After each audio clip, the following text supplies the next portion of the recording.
my heart.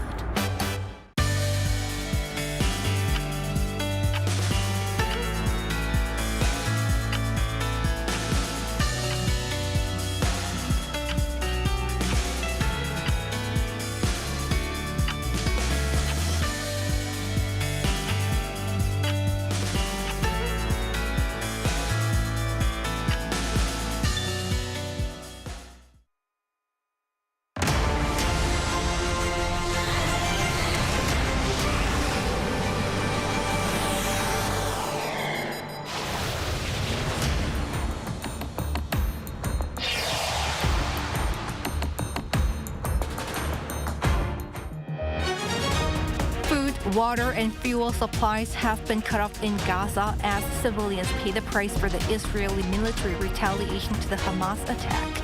The death toll continues to rise, both on the Israeli and Palestinian sides, to over 2,000. South Korea faces an enemy with a force different from that of Hamas. That's according to the chairman of South Korea's Joint Chiefs of Staff as he addressed Parliament today, noting the military is fully prepared for any North Korean threats, which he expects to be more powerful than those waged on Israel by Hamas. Rural areas turn their attention to their own communities to rev up the local economy by utilizing resources unique to them. We take a closer look at the so-called loconomy in Korea. It's October 12, 2023. This is News Center. Good evening. Thank you for joining us. I'm Yoon Min. As the conflict in the Middle East entered its fifth day, now there's growing humanitarian concerns in Gaza as food, water, electricity, and fuel supplies have been cut off while the wounded are being rushed into hospitals. Palestinians say civilians are the ones paying the price of Israeli retaliation for the Hamas attack. All this amid a possible ground operation in Gaza, should there be a final decision. Pei-Yun-ji starts us off. Just 2 days after Israel ordered a complete blockade of Gaza, closing off access to electricity, food, and water, Gaza has now been left without electricity, as its only power plant has shut down after running out of fuel. The head of the Gaza Power Authority says that people are using generators for electricity, but even the fuel needed for them is running out. Hospitals have also been affected, with a large number of patients currently relying on electricity-powered oxygen generators to breathe. With thousands of Palestinians displaced and in need of medical care in the area, hospitals are flooded with the wounded, many of them children. A plastic and reconstructive surgeon based in Gaza said on Wednesday local time that the hospital is already beyond capacity, but said he will stay in the region as long as it takes. Speaking via video call as explosions rang out in the background, he said hospital supplies are low and electricity is running out. My feeling is that the Palestinian health system has the rest of the week before it collapses, not just because of the diesel. All supplies are running short. Meanwhile, the Israeli military says it's preparing for a ground operation in Gaza, but added that the political leadership has not yet decided on one.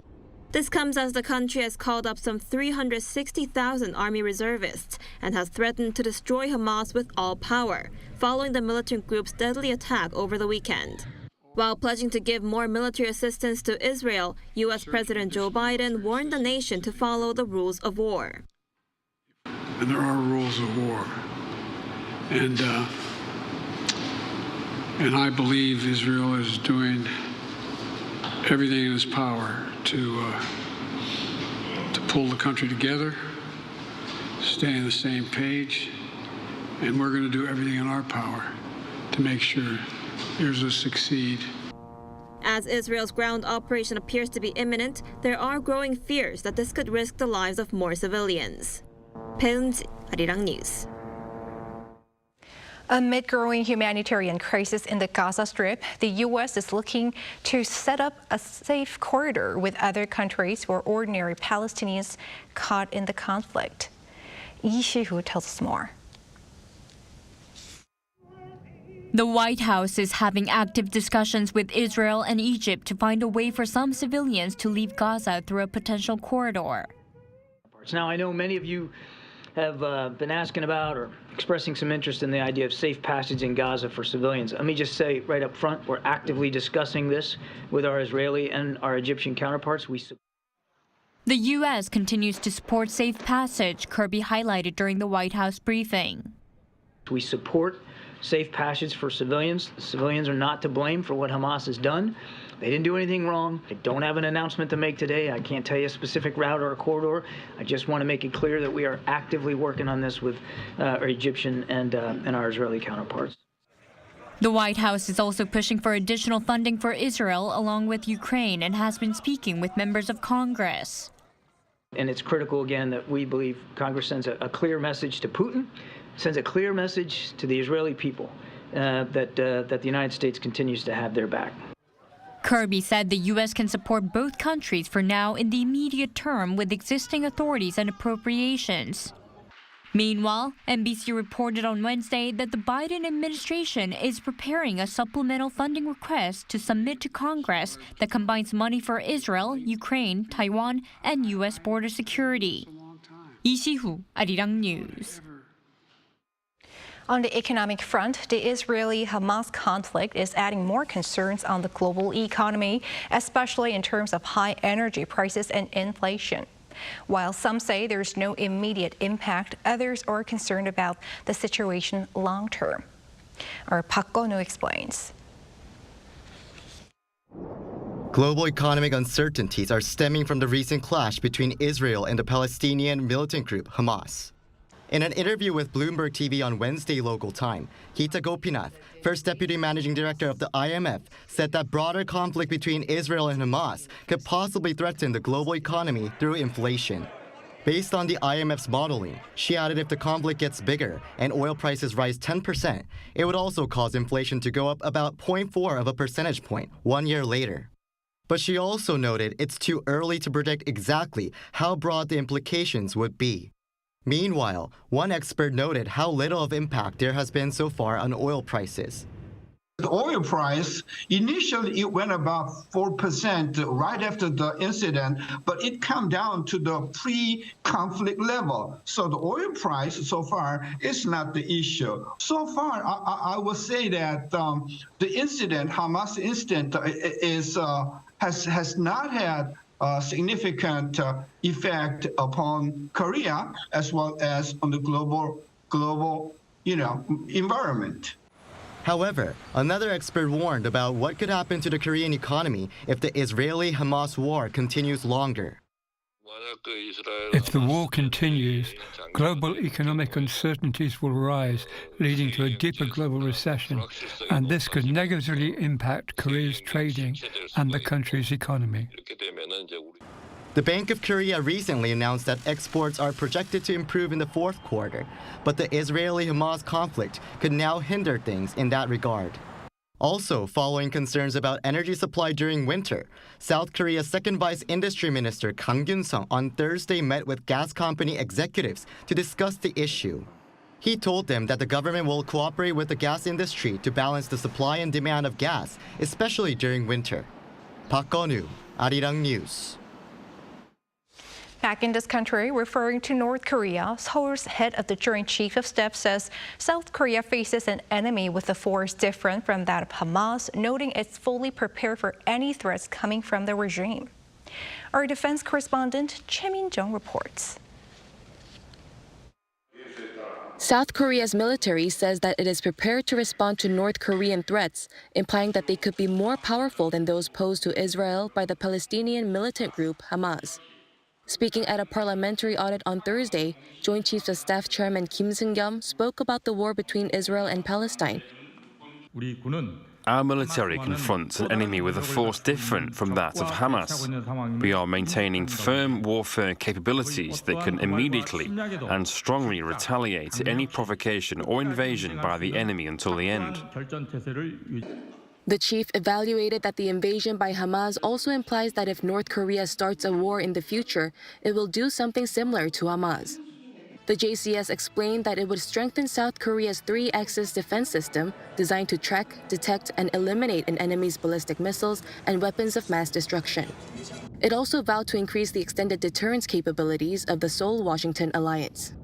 South Korea is also looking into suspending the September 19th Inter-Korean military agreement as it aims to boost reconnaissance and surveillance assets amid escalating threats from North Korea. We're put in a situation in which our surveillance range is limited due to the no-fly zone established near the DMZ under the military agreement. Due to such limitations, South Korea's Defense Minister Shin Won-sik earlier in the week said he would push for the suspension of the pact as quickly as possible. The pact signed by South and North Korea in 2018 calls for halting all hostile acts to reduce tensions. Choi Min-jang, Arirang News. North Korea's Kim Jong-un has reportedly exchanged congratulatory messages with Russian President Vladimir Putin to commemorate the 75th anniversary of the establishment of diplomatic relations between Pyongyang and Moscow. According to the regime's state-run Korean Central News Agency on Thursday, Kim emphasized that he was, quote, very satisfied with the fact that he recently visited Russia for what he called an open and comprehensive exchange of opinions with Putin. It added that Putin also acknowledged that recent summit in his message to Kim, saying that it confirmed their friendship and cooperation. Also on the occasion of the anniversary, North Korea's Vice Foreign Minister reaffirmed the regime's support for Russia's invasion of Ukraine.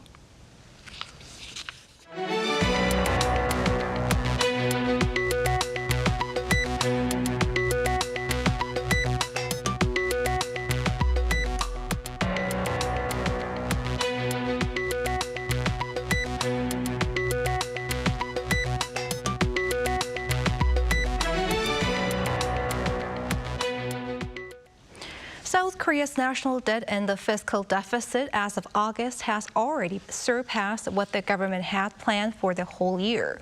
The finance ministry says the so-called managed fiscal balance, which excludes the social security funds like the national pension, stood at about $49 billion into the red as of August this year. Although it has improved compared to July, it outpaces the deficit forecast for the whole year set by the government by about $6 billion. The ministry attributed this to a drop in tax revenue driven by a fall in income and corporation taxes. Meanwhile, the country's national debt has exceeded the $1 quadrillion mark, which stood at about $829 billion as of August.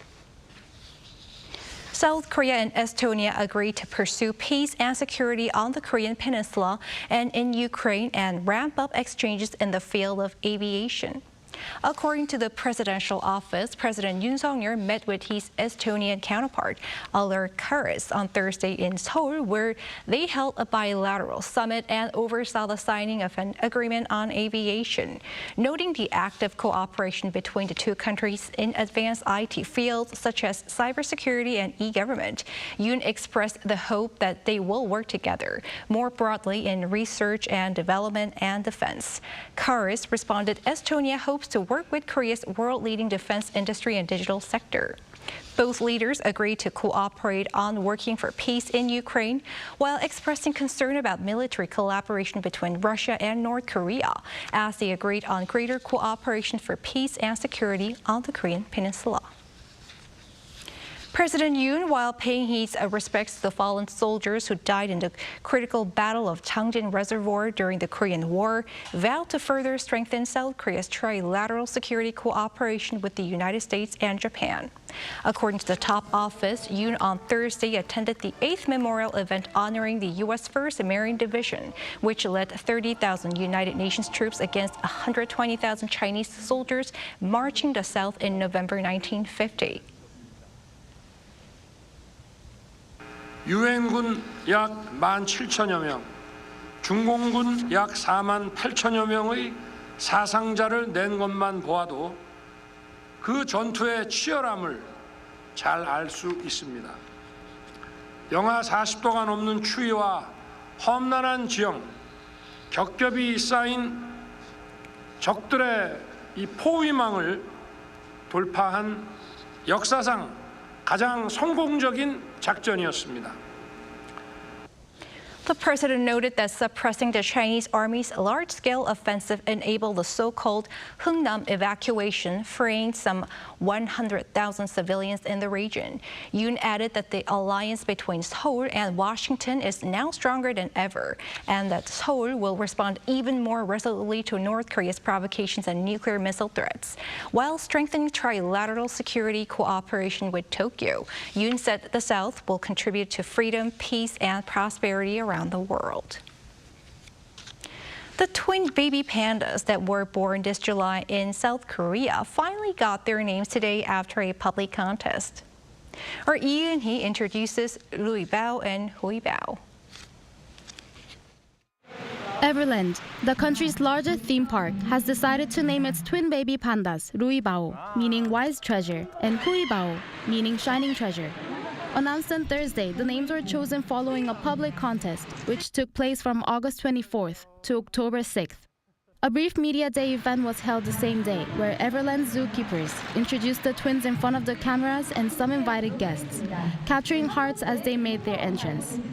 The firstborn, Lui Bao, weighed 180 grams at birth, while the younger, Hui Bao, was just 140 grams. The twins now weigh over 5 kilograms, with the weight being put on in only 100 days. We had never raised twins before, so we were quite nervous. However, watching them grow has made me happy, and it seems that many people following us on social media have also been very happy. The twins' parents are Ai Bao and Ro Bao, and the twins have an elder sister, Fu Bao, the first giant panda bred naturally in Korea.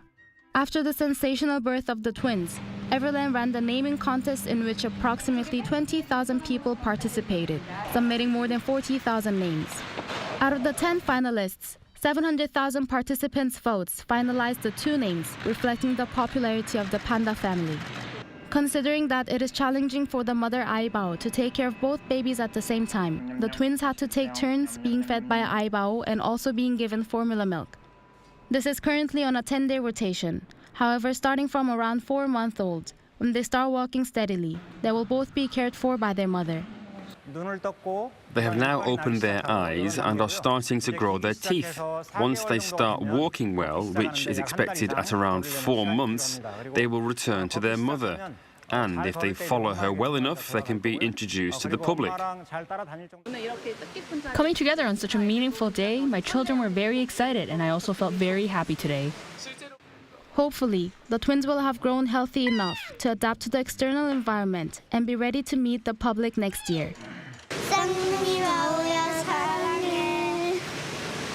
이은희, Arirang News.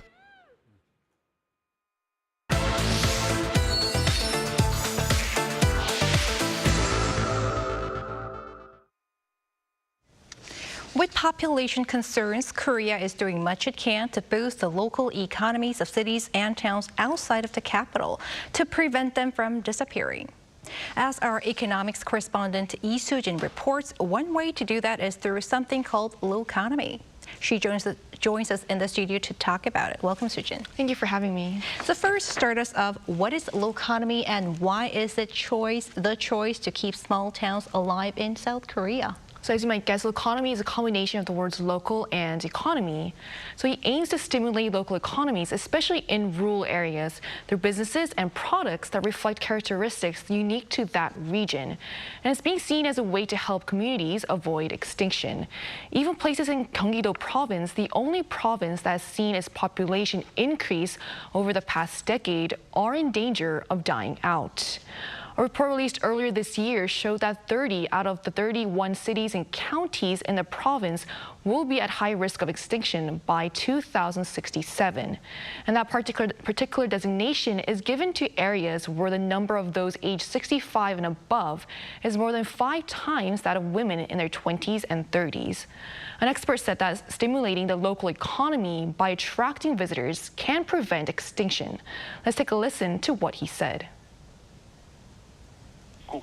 An influx of visitors that spend money will drastically decrease the possibility of that place disappearing, even if they don't settle down there.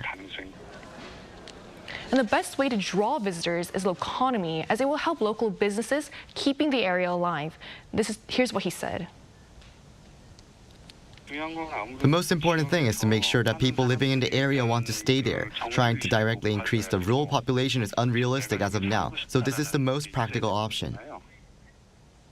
And Sujin, what are the examples of places that have been successful in boosting the local economy through this loconomy? So one example of that is a place that's pretty well known called Yangon County, which is one of the most popular surfing spots in the nation. Originally a small fishing village, it promoted a feature that made it unique: beaches with the right water depth and consistent waves that made it ideal for surfing. According to Yangon County Province, Yangon's surfing population has been steadily increasing with nearly 470,000 visitors last year. And the economic impact of its surfing industry was estimated to have almost tripled last year compared to 2019. And tell us, what other regions are eyeing on the loconomy to give a boost to their own economies? Well, there's a neighborhood in Incheon called Gaehang, which has actually a long history that can be seen in its buildings. Once a bustling port area, it began fading from people's memories, as many began leaving the neighborhood in favor of more modern areas. So a local group decided to apply loconomy to revitalize the village's economy and save it from dying out, by emphasizing the very characteristic that many saw as the root of the problem: its old-fashionedness.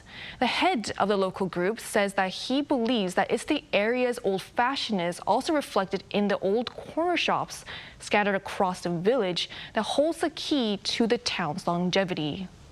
Let's take a listen to what he said. I believe that once Gaehang's economy improves and the old corner shop owners make money, they'll pass on their businesses to their children, and then the neighborhood will have a lasting history. So instead of demolishing or redesigning these shops, their old-fashionedness was not only preserved but also promoted through galleries and social media to attract visitors. This has already proven effective, as local businesses such as the custom wood sign shop are already benefiting from the visitors who are fans of the retro trend. Here's what the owner of a corner shop said. People from Seoul also began to place orders as they discovered my shop on one of their visits to Gaehang. The shop owner said that until recently, he had been tempted to close his business and leave the area altogether, but he decided to stay after seeing how the neighborhood is starting to slowly change. Keeping with the retro trend of the area, he also designed the vintage logo of the local beer. Gaehang beer is also brewed to contain a higher percentage of malt, giving it a taste reminiscent of beer from the 60s and 70s. In response to the rise in visitors who come just to drink this beer, as it's sold only in Incheon, the local brewery has also started selling its own merchandise.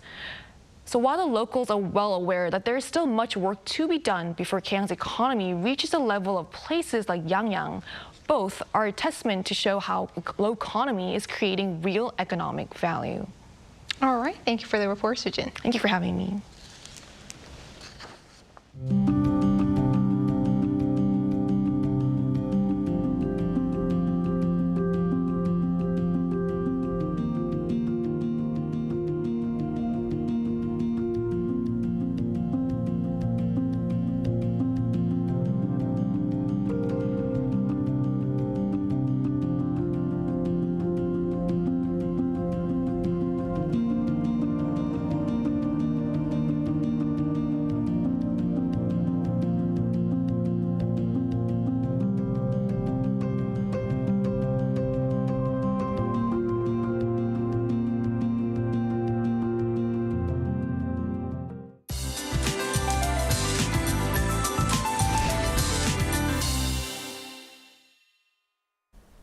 This crisp autumn weather will stick around throughout the remainder of the week. The pattern of chilly mornings and warm daytime conditions will continue for tomorrow. Lows will be dropping back to 14 degrees Celsius tomorrow. Another push of cooler air could bring frost overnight for some mountainous regions. For this weekend, sunshine will be limited for some regions with a chance of showers.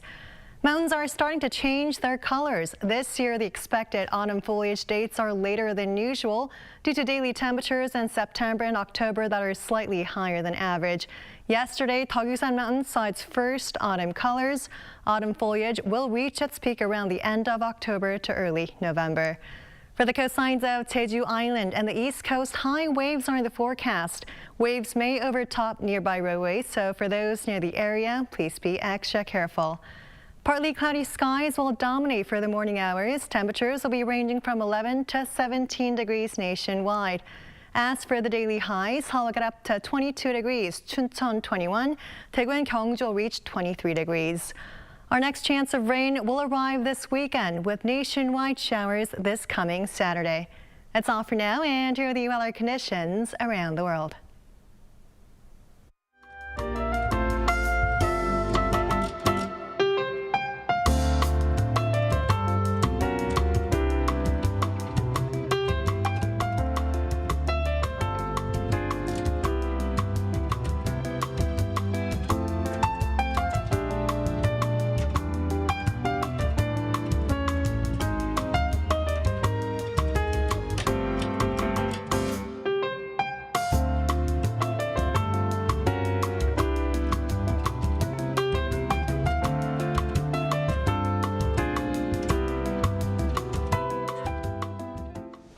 That is News Center for tonight. Thank you for watching. A panel session coming up.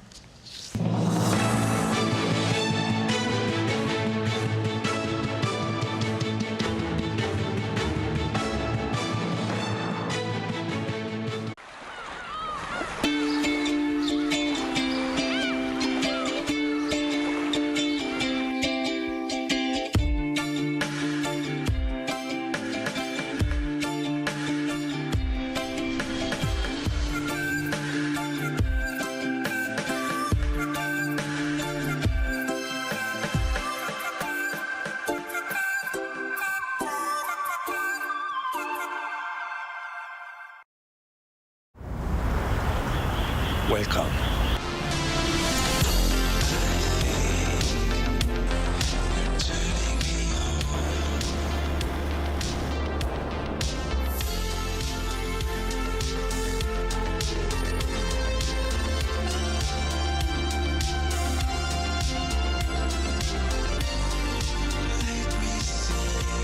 (24시간) 불이 꺼지지 않는 나라.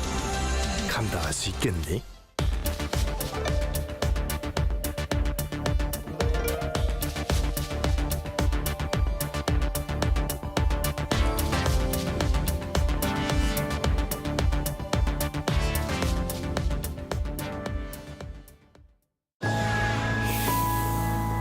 Ireland, like Korea, is a very outward-facing country. Our peoples are curious about the world.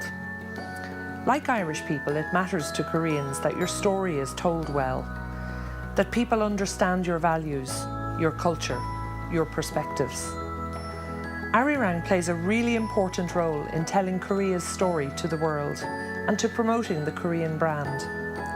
This fosters closer friendships between Korea and other countries and enables better cooperation. Resonating with the world, Arirang.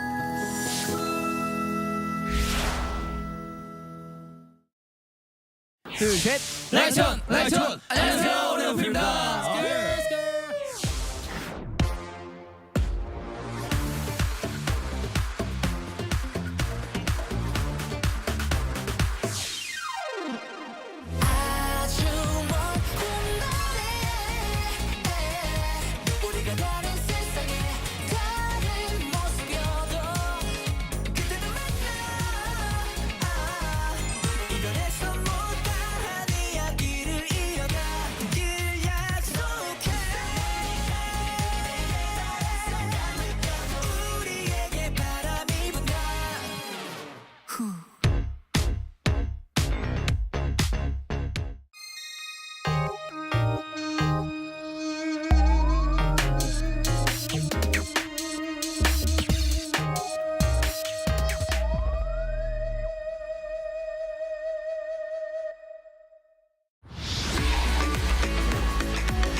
Lotte takes a new leap beyond its boundaries.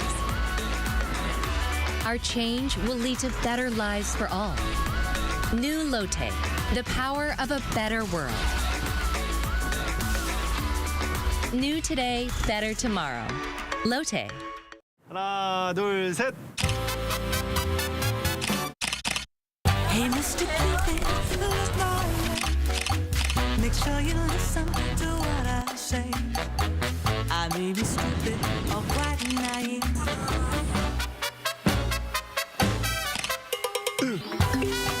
끝없이 쏟아지는 포토스팟. 휴대폰 한 대로 감당할 수 있겠니?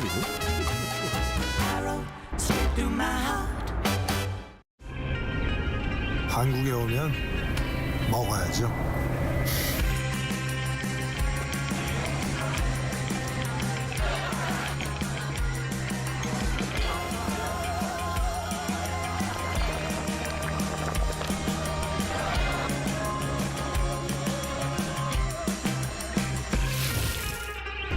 먹어도 끝이 없는 나라.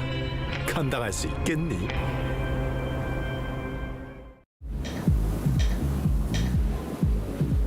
웰컴.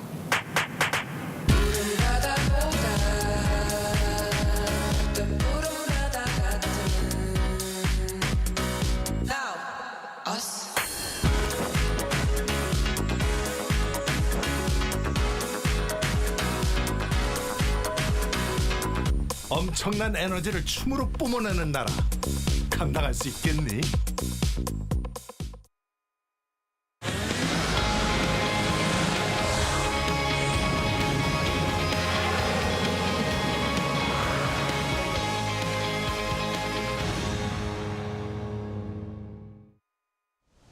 Hello everyone, it's Thursday and you're watching Within the Frame. I'm Kim Bo-kyung.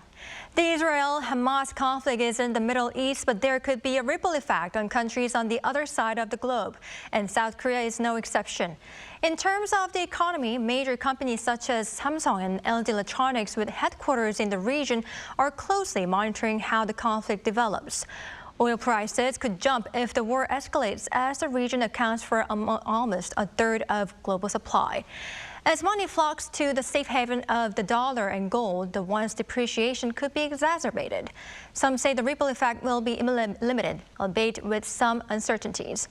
What are experts' views on the conflict's impact on Korea's economy? For more on this, we have invited Professor Oh Jun-seok, the Dean of Sookmyung Business School. Professor Oh, welcome. Good evening. Good evening. And we also welcome Professor Lee Moon-seop from the UC San Diego School of Global Policy and Strategy. Professor Lee, welcome. Thanks for having me. Thank you for being with us. Now, first question to our Professor Oh. Due to the military conflict between Israel and the Palestinian Islamist group Hamas, leading South Korean companies are keeping close tabs on potential business fallout. Currently, how many South Korean companies are located in the region, Professor? Not that many, relatively speaking. About 20 companies are doing business in Israel in the corporate entity level. But other than this, counting personal business level in, there are many offices and startups working with Israeli partnership ever since Korea-Israeli FTA in 2018, which was Israel's first FTA in Asia. Korean companies would face a tough situation on the verge of moving toward the advanced stage of business partnership with Israel. It's quite clear Korean companies are exposed to potential damages and disruptions to their operations. Korean companies order their employees to work from home while preparing to evacuate personnel. As you mentioned, the Samsung Group runs a subsidiary in Israel as well as an R&D center in Tel Aviv and a research institute in Herzliya, famous Israel's high-tech hub. And LG Electronics operates an Israeli branch in Tel Aviv. LG Electronics acquired a controlling stake quite recently in an Israeli cybersecurity company called Cybelium in 2021 as part of an effort to boost ties with innovative tech companies. Hyundai Motors and Kia, both which are the top-selling car brand in Israel. Hyundai Cradle Tel Aviv is the open innovation center in Israel of Hyundai Motors. As Israel has been named as the worldwide hub of open innovation, staying and doing business in Israel is very important at the moment. There are lots of chances of creating shared prosperity between two countries. I believe we should overcome this crisis. Yes, I cannot agree more. So I can see that certain measures have already been taken. Now, Professor O, for now, the impact is expected to be quite limited in the region because U.S. already made clear that Iran is not going to intervene. But, Professor, if the conflict escalates even more, what is the potential impact companies might see? And are there any steps that could be taken to minimize such an impact? Yeah. You are right. At the moment, there doesn't show no direct damage to Korean companies. But in the future, however, we have to think about the consequential damage, very hard to count. When it comes to people transfer, no wonder it will be a direct damage. And it's made over 570 Koreans have residency in Israel, and another 480 are traveling mostly in Tel Aviv and Jerusalem, whose business will come almost to a stop. Aftermath of financial crisis in 1998, Korean economy couldn't stick to the manufacturing base only. When Korea changed their approach, moving toward the innovation base, Israel has been a good collaborative partnership ever since 2001. The two countries established a joint R&D fund and have conducted R&D project together since then. According to the latest version of the agreement, the investment of each in a new project has been adjusted from US $2 million to US $4 million, and the maximum government support has been adjusted from 50% to 70%. We are moving toward the maturing stage. This is why Samsung Electronics and LG Electronics made a huge investment in startups and new technologies in Israel to address ways to secure future technologies through open innovation. Samsung especially have invested in Israel startups specializing in artificial intelligence and robotics. Hyundai Motors also made a huge investment on robotics company in a way to minimize the direct consequential risk exposure. At this moment, there is no other choice but to shrink business for the moment. All right, I see. I hope not to see any business fallout regarding our companies and startups that you have already mentioned. Now, Professor Lee, let's move on to oil prices. What impact is this conflict between Israel and Hamas having on oil prices right now, and how is the prices now? Israel is a tiny player in the global oil production, so the direct impact of this conflict on global oil price is limited. However, there is the risk of involving the other Middle East nations who are the major oil producers, such as Iran and Saudi Arabia. This is concerning because the more than half of the crude oil reserves are in the Middle East. So on Monday, after Hamas attacked several Israeli towns, the oil futures price increased roughly by 4%. But we didn't see the further increase after that. So this is because of the huge uncertainty. The traders in the market are closely watching how the situation is evolving. Right, I see. As you have already mentioned, Israel and Palestinian territories are not oil producers, so they are not going to have direct impact. But as you have already mentioned, if the conflict does escalate further, involving perhaps Iran and Saudi Arabia, how volatile do you believe the price of oil might be? So, if the Iran and the Saudi Arabias are engaged in, the U.S. may impose the sanctions on those countries, and that will increase the price of the oil. So this is worrisome, especially from the Korea's perspective, because the South Korea relies heavily on the Middle East region for oil. So more than 70% of the total oil imports comes from the Middle East. So the increase in the oil price will negatively affect the Korean consumers and producers. The one fortunate news is that the 10 to 15% of the oil currently comes from the U.S. So the one question is whether the U.S. has a capacity and willingness to increase the oil production in the case of the, I would say, oil shock. So this is something we have to pay attention to. All right, I see.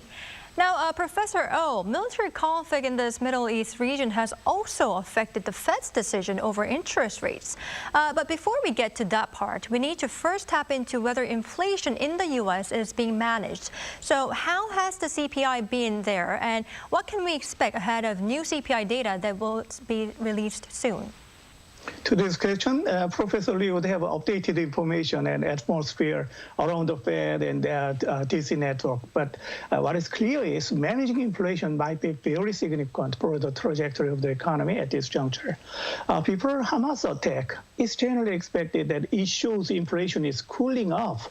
CPI rose by 0.2 percentage point compared to August and 3.6 compared to a year ago. Overall price rose less in September than they did in August.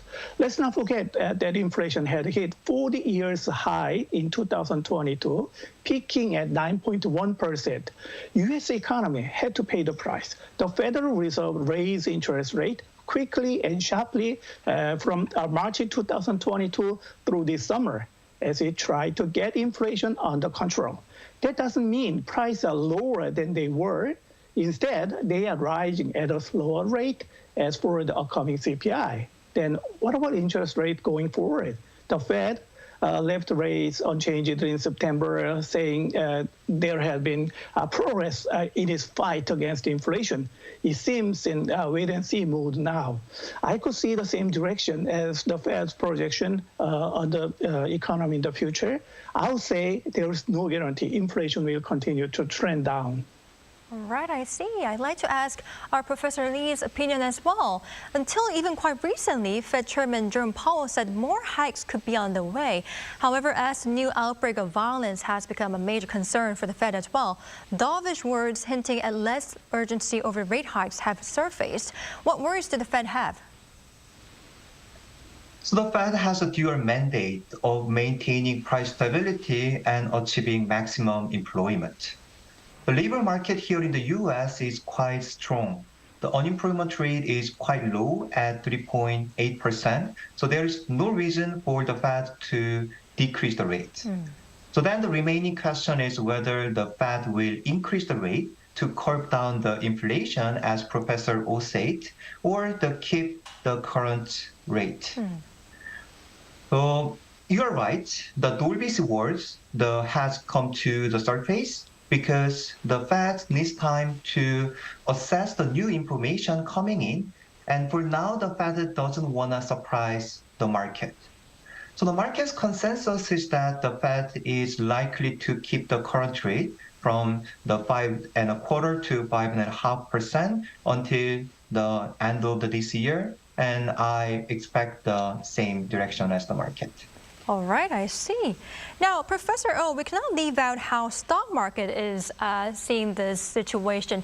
It seems investors have already shaken off pressures driven by the Israel-Hamas conflict, with the Dow Jones and S&P 500 unaffected.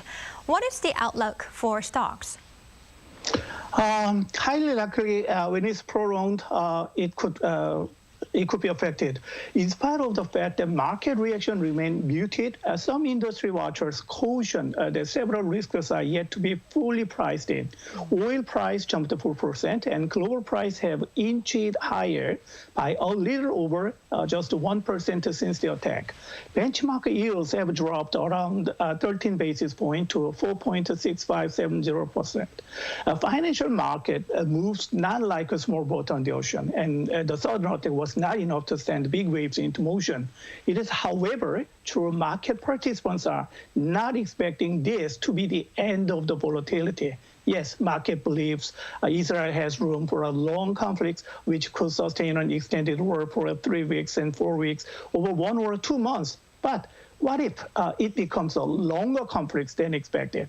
It will very likely escalate and possibly contribute to a significantly risk-off environment.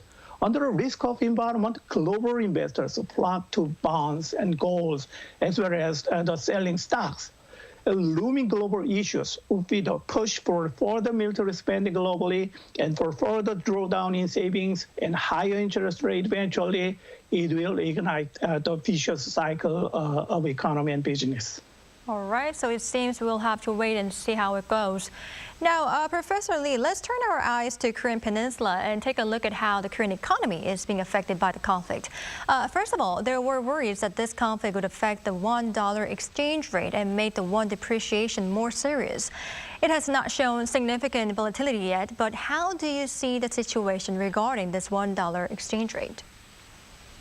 So you're totally right. So after Monday, there were small ups and downs in exchange rate, but we haven't seen the big jumps, either the significant increase or the significant decrease.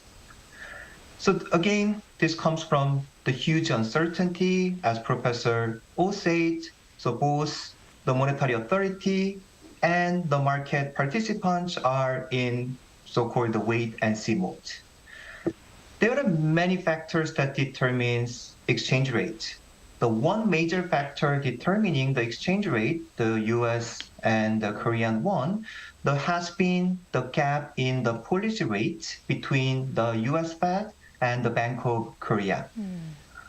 So under current situation, I expect the both Fed and the Bank of Korea is likely to keep the current rate, and then the gap will stay at the level, which is the 2 percentage point, the difference between these two countries. So given no change in the gap between the two countries in their policy rate, so I expect that we wouldn't see the big swings in the exchange rate until the end of this year. All right, so we are expected to see little swings regarding this $1 exchange rate. But Professor O, if instability in the foreign exchange market worsens as the war escalates, are there any possible measures that South Korean authorities would be able to implement? As Korea's trade-oriented economy, keep continuing trade surplus is a requisite for the stability of foreign exchange rate, basically. As for market measures to tackle with foreign exchange instability, it depends on affordable amount of foreign exchange reserves. There could be two sources not to lose the safety level of foreign reserves on the fluctuations. The first measure to take should be currency swap agreement. The government would prepare for a currency swap agreement with the United States, the EU, and Japan. This measure could include using Korean government's foreign exchange equalization fund to meet shipbuilders' hedging demand for their overseas order, which will increase dollar supply in the spot market. The other measure would be an active promotion of inbound foreign direct investment into Korea due to the reformation of global supply chain and the U.S.-China trade conflicts make multinational enterprise make an exit from China. In addition to trade surplus, it is right time to promote inbound foreign direct investment to Korea. It will be very helpful for building up the safety level of foreign exchange reserves. All right, I see. Professor, one more question. So it seems there are some of the measures we can take, but how about opening up the foreign reserve that we have? Could that be another way to tackle this issue? What you mentioned is about foreign exchange stability. I mean, the foreign exchange instability comes from the external factors. But more than that, the foreign exchange stability moves on the two track of the rail. Basically, fundamentals of the economy within the Korea should be paralleled to keep stability in the foreign exchange rate fluctuations. All right, I see. Now, Professor Lee, what other economic difficulties could war have on the South Korean economy aside from what we have discussed? So I believe we have discussed all the major impacts. We have discussed about the Korean businesses in Israel, oil price, the stock market, and the exchange rate.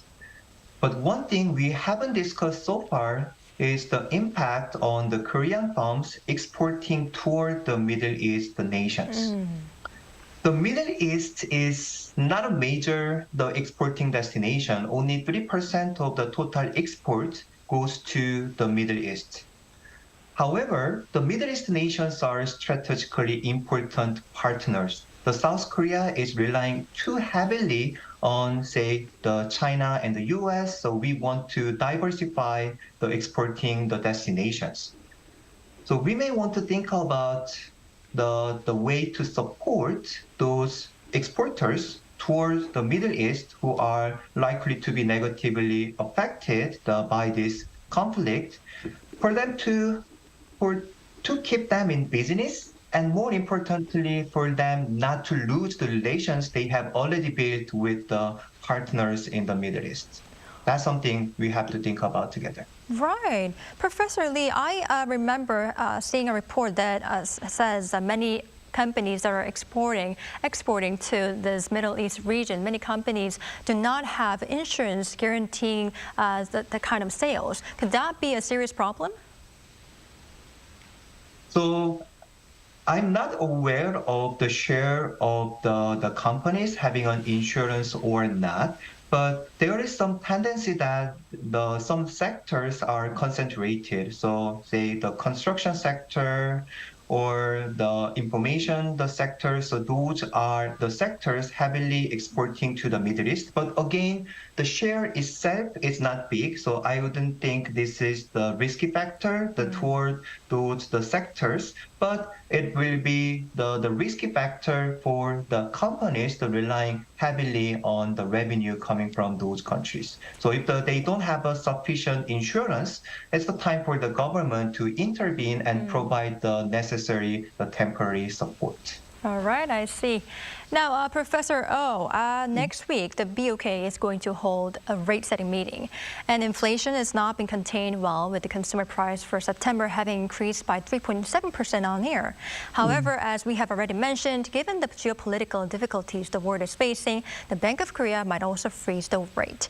What decision do you believe the central bank will make? In Korea, calming down inflation pressure matters more than anything else. I don't want to draw the theory like international fiscal effect, as Professor Lee commented about the gap should be kept. BOK decision will depend mainly on the duration of Israel-Hamas conflicts.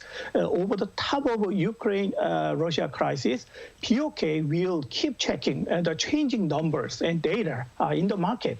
If the inflation stayed higher than expected, especially in core areas, I mean the core inflation, it might push the BOK to start raising interest rate at this time.